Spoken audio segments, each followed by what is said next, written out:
And right now we are 2 minutes away from the end of the trading day. Romaine Bostick here alongside Katie Greifeld, taking you through to that closing bell with the global simulcast. It starts right now.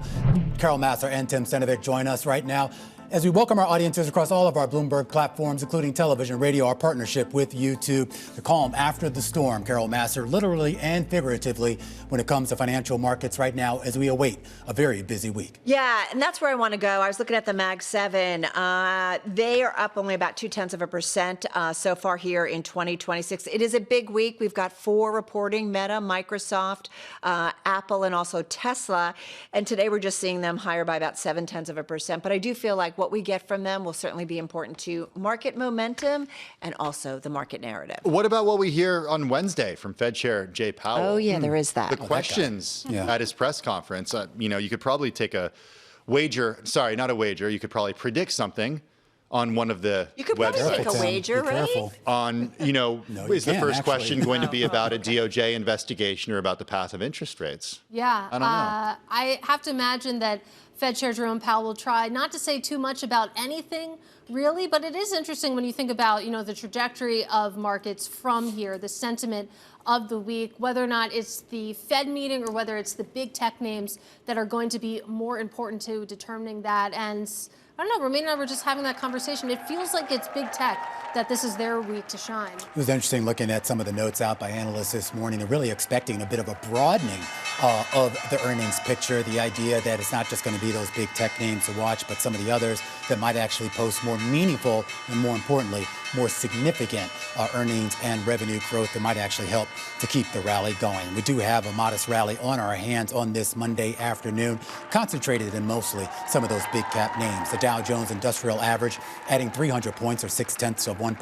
The S&P up about 35 points or a half a percentage point on the day. The Nasdaq adding 0.4%, while the Russell 2000, that's going to finish in the red, down about 10 points or 0.4%. All right, back to the S&P 500 I go, and we definitely did have some upward momentum among the large caps. 317 names in the S&P 500 higher on this snowy Monday. Katie, 185 to the downside, 1 unchanged. Well, if you take a look at the sectors as measured by the circle, you certainly had more green than red. In terms of what led from a percentage perspective, communication services was at the top. Big moves when it comes to Alphabet, when it comes to Meta. Tech, you can see they're taking up a big slice as well. Utilities, financials, et cetera. In terms of what didn't perform on this Monday, consumer discretionary down about 0.7%. You also had consumer staples and real estate just finishing just barely in the red, Carol. All right, so let's go do something that we've been talking about. I'm assuming you guys too. Rare earth companies, they were definitely...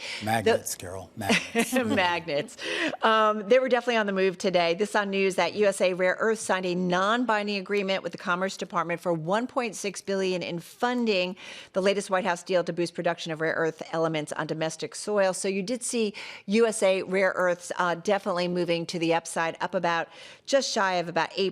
I do want to point out, though, we did look at the whole space, and many of the names, whether it was MP Materials or Lithium Americas, they rallied but then dropped lower and actually sold off a bit. We talked with our own Jacob Lawrence here at Bloomberg, who covers this space, and he said, little company, they're in the very early stage, which you see with a lot of mining companies, yet to be known what kind of rare earths they have.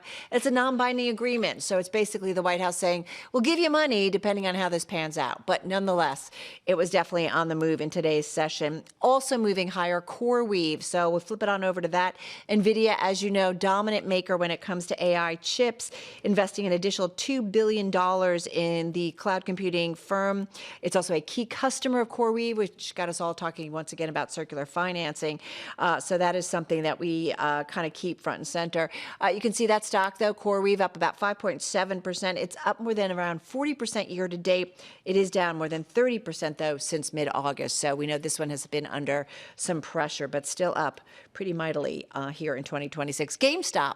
Thank you, Tim, for this You're one. welcome. He's like, Massar, do you have your gainers? He's like, you got to do this one.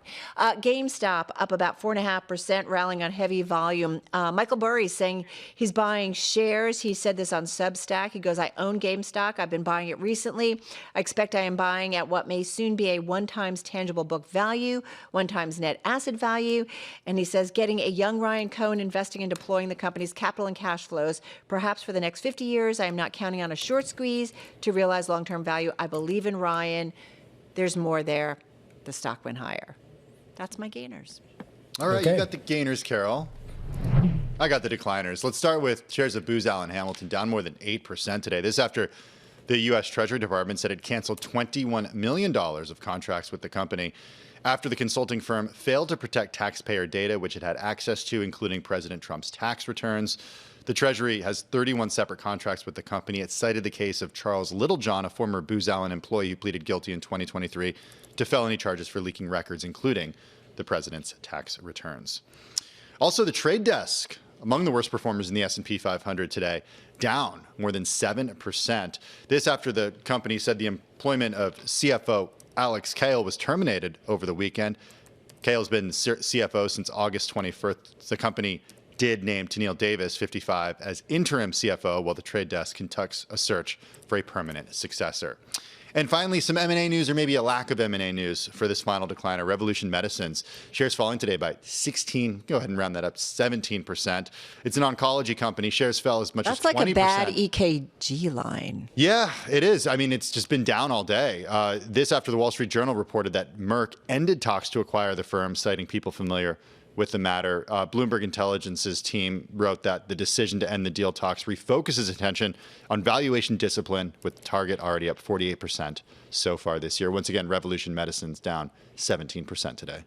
All right, we'll take a quick look at yields. Volatility was incredibly light. So too was volume. Did see a slight tick down on the 10-year yield here, just down by about 1 basis point, if you will. Second straight day of declines here, but again, a bit of a holding pattern, probably ahead of that 2-day Fed meeting that kicks off tomorrow morning. All right, just got to say, Tim and I love our AirTags from Apple, and they are announcing a new AirTag. It's got longer range. So These are the you best. put one on each other so you know what's happening? Well, we don't go that far, but we put things on lots of other things.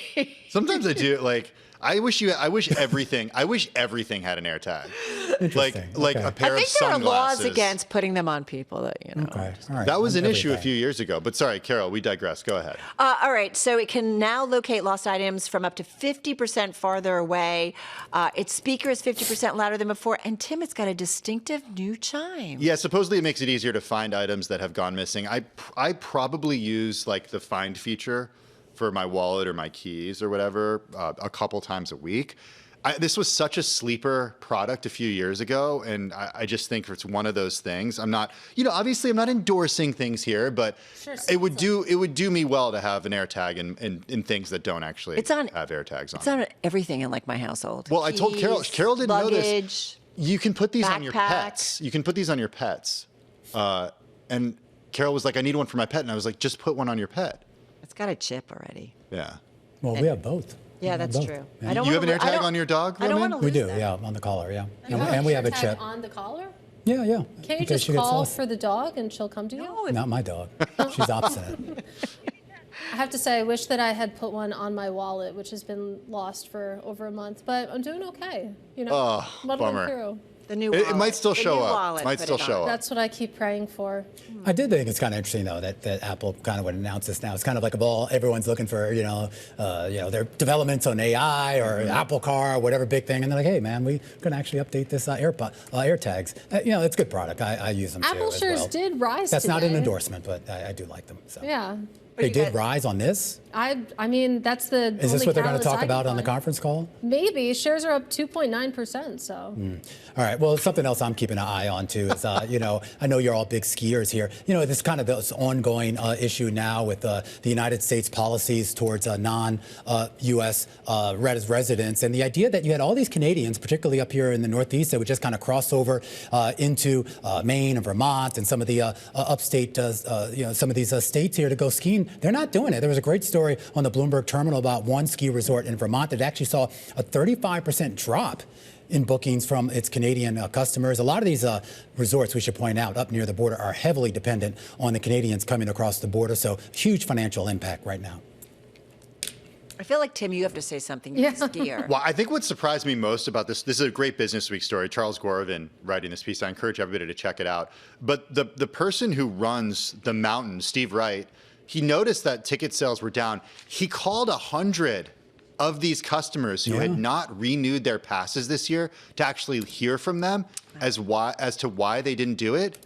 And he said overwhelmingly he heard about it as a result of U.S.-Canada relations, and he was really concerned about that. Look, I think there is an economic impact to all this stuff. We see what the shakeout ends up being, but this is a nice sort of, microcosm of a real macro story, I think. And it goes both ways, too. I mean, as somebody who grew up in the Midwest, you would drive over into Windsor to get, did the tax-free shopping and all that, and a lot of Americans aren't going over onto the Canadian side. So, there's impacts on both sides of the border here, and, who knows if we'll manage to work this out or not, but real ramifications. Hey, guys, what are you doing after the show? I'm going skiing to Jay Peak. Are you? No, I'm going home. I was wondering if you guys want to go build a snowman. Want to go? No, bike? We tried to. Was out there in Central Park building. I tried to build one yesterday. The snow that we were getting late in the day. It's too late. Yeah. It was not good snow for snowmen. It's fluffy snow, right? Yeah, it was like a little for icy skiing, too, probably. but Great for shredding, though, man. Did you see Shaun White was in Central Park with the snowboard? Yeah. That was pretty cool. Yeah.